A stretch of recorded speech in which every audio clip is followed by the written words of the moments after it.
Recent studies have shown a particularly high burden of allergic diseases amongst the non-white population living in the UK, in USA, Australia, and other high-income countries. I'm Tirumala Krishna. I'm a consultant and professor in allergy, clinical immunology, and global health at Birmingham in United Kingdom.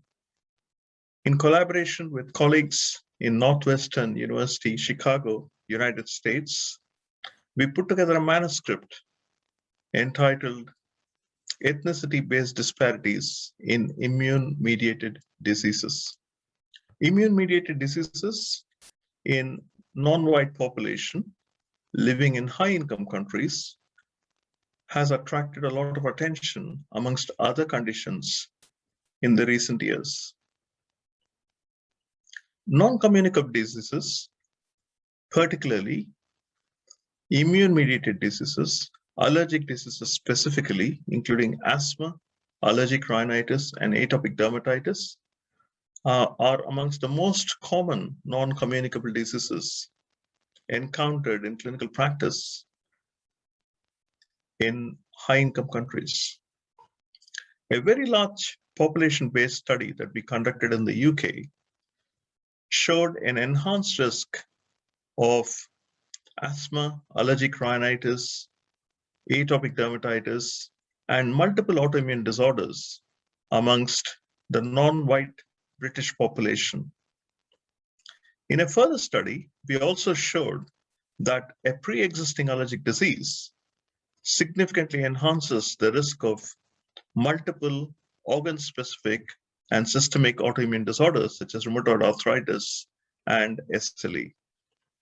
So this really raises some important research questions with respect to shared disease molecular pathways, shared disease genetic loci, and further research into this might potentially unravel new therapeutic targets for these conditions. So we've discussed this in this manuscript. Also, we have highlighted poor clinical outcomes in allergic diseases, specifically anaphylaxis, asthma, atopic dermatitis, amongst the non-white population living in the United States and UK. Is this because the disease is most severe in these patients? Or is it because they don't have access to specialist care? Or is this related to other variables such as socioeconomic status, literacy status, religious and cultural factors, or possibly multifactorial?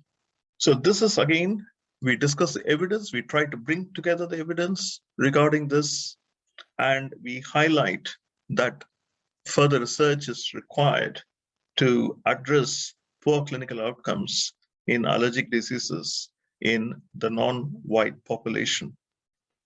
We believe that a multi-pronged, concerted, strategic, and a focused approach involving a multi-professional group, such as policymakers, clinicians, scientists, patients, and patient organizations, is required to address this important question. We think that clinical trials, translational research, and basic science research should have proportionate representation of the non-white population. So this can all be done if there's a concerted and a more focused approach. So we invite you to read this manuscript, and hopefully we can all work together to improve clinical outcomes amongst the non-white population living in high-income countries. Thank you very much for your interest. We hope you found this presentation from the content of our website valuable. Our journal's mission is to promote the best interests of patients by advancing the knowledge and professionalism of the physician community. If you are interested in more information about us, our homepage is www.mayoclinicproceedings.org. There you'll find access to information for our social media content, such as additional videos on our YouTube channel or journal updates on Facebook. You can also follow us on Twitter, More information about healthcare at Mayo Clinic is available at www.mayoclinic.org. This video content is copyrighted by Mayo Foundation for Medical Education and Research.